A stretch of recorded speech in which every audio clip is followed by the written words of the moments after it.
I've changed it in a way that now you're in a situation where there are 40% fewer people coming across the border illegally. It's better than when he left office. All of a sudden, he's trying to get a little tough on the border. He came out with a nothing deal, and it reduced it a little bit, like this much. It's insignificant. More fentanyl machines, more be able to detect drugs, more numbers of agents, more numbers of all the people at the border. And when we had that deal done, he called his Republican colleagues, said, don't do it. They're killing our people in New York, in California, in every state in the union, because we don't have borders anymore. Every state is now a border.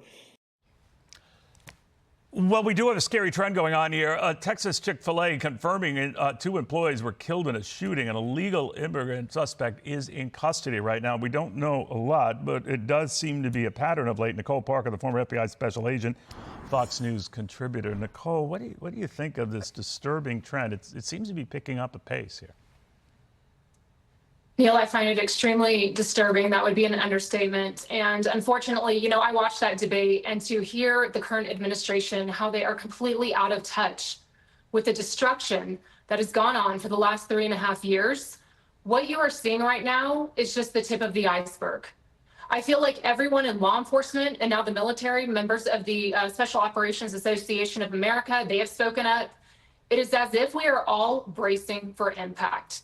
The damage has been done, frankly. You have allowed millions of people to pour into the United States.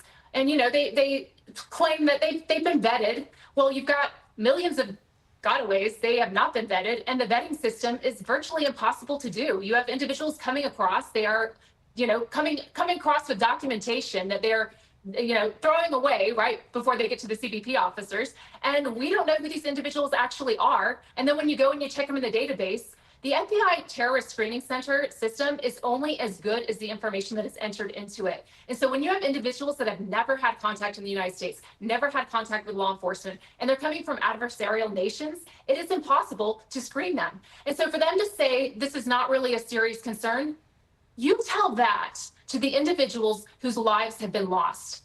Neil, every single life matters. This 12-year-old in Houston, her life matters. Laken Riley, Rachel Morin, the list goes on and on. The 15-year-old in Albany, New York, who was raped by an illegal who crossed the border. That matters. These 2 employees at Chick-fil-A. And so for them to be so completely out of touch with the reality is insulting, and it is dangerous. Again, the Special Operations Association of America has said that it is a grave concern. I frankly would be listening to those who are sworn to protect us. Our law enforcement officers, Customs and Border Protection, the Border Patrol agents, they virtually have their hands tied. They can't really say much at all, okay? And then for Joe Biden to get out there and the debate and to say, Border Patrol, they endorse me. And they immediately came out and said, actually, no, we do not. Law enforcement and military, they believe this is a grave concern, and that is who I'm going to listen to. FBI agents that I work shoulder to shoulder with, they are extremely concerned. And unfortunately, I think a lot of the damage has been done. These individuals are here, and now it's just a waiting game. It's odd. You talk about whether some have been vetted or not. In a couple of prior cases, they had been vetted, and they were not just the gotaways. But in the case of this shooting in Texas, we're learning a little bit more, Nicole, of Ed Bernardo Mendoza Agrete. He's a 37-year-old immigrant from El Salvador. He's charged in this capital murder and double shooting. We don't know much more than that. We don't know whether he was on an ICE hold list. There are separate reports that he was, but he slipped through. Bottom line, he slipped through. And this keeps happening. What do you make of it? Like I said, I'm not an alarmist. Look, I like to tell the truth. Let's be fully transparent. Let's be real with the American people. They can see it for what it is. And it's quite insulting to, say, these 400 individuals that came in through the ISIS-associated, smuggling organization. Oh, they're not really a serious concern. Only a handful of them are of concern. Anyone that comes into our country that we don't know who you are and you have any potential tie to any terrorist organization is a serious concern. I was a witness to the terrorist attacks the morning of September 11th of 2001 in New York City. That cannot happen again. Our nation has worked tirelessly, Neil, to ensure that that doesn't happen again on our U.S. soil. And we have spent trillions of dollars, thousands of lives, military members who have been killed in the line of duty protecting our nation for what?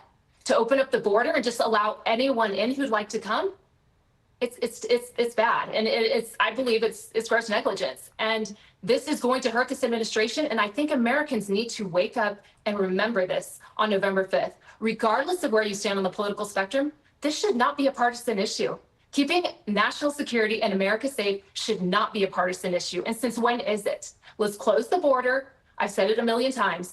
Border security equals national security. You have no closed border. You have no idea who it is. You are setting up law enforcement for failure. They are doing the best they can. They have been working tirelessly. They are exhausted. And again, like I said, I believe a lot of us are just bracing for impact. Nicole, we always get together on moments like this. I hate that, but I enjoy hearing you mourning about this and keeping us, up to date on this, because it keeps happening. And this incident in Irving, Texas seems to indicate it.